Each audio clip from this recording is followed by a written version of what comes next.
bike is called a flat bar road bike. So this bike can be used on the road or on trails. It doesn't have suspension on the front forks, and the forks are this part here. These are our forks. All right. It doesn't have any suspension there. So that tells me if I go off road and I'm going over some big jumps, I'm really going to feel a jolt through my handlebars up here. And I want to talk about these handlebars. The reason it's called a flat bar road bike is obviously it has a flat bar across here.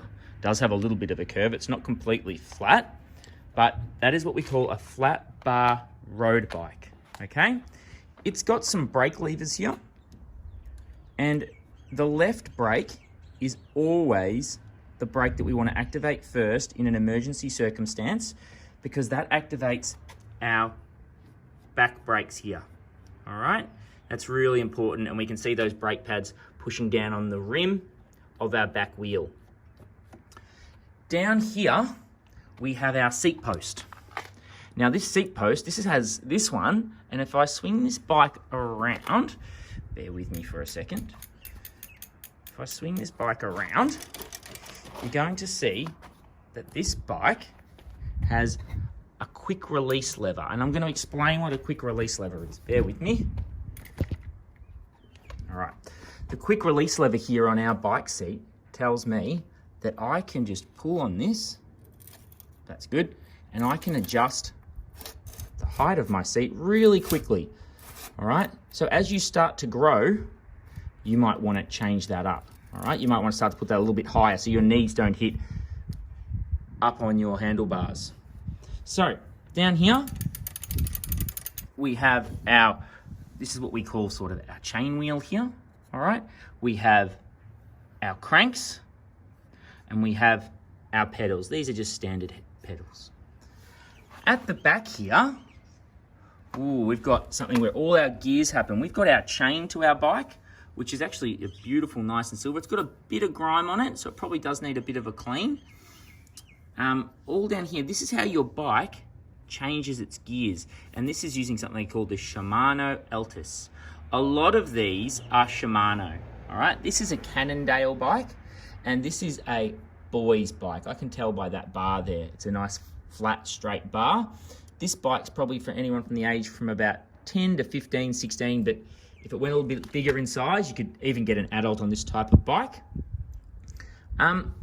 Also, on the wheels, I spoke about the quick release lever on the seat post, but also down here on the wheels, I have got a quick release.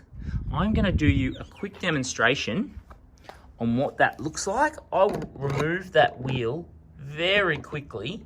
The only thing I have to take into account is the actual brakes.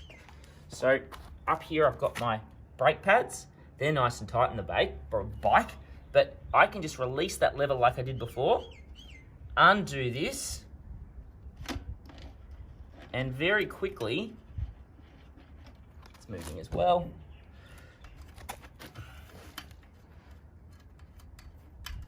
I can pull out this, what we call a skewer. It's got a couple of springs in there, and now that bike tire could come all the way out, but I don't want to do that yet because I've got this all connected. I'll put the skewer back through. So that's called your skewer, and this is called a quick release tire. Always do this with mum and dad's help until you become a pro.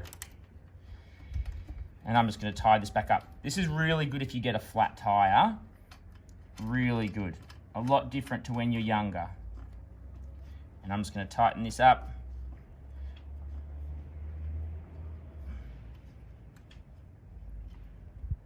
Almost there. Nice and tight and locky. One more, I reckon. There we go. That's nice and tight. All right.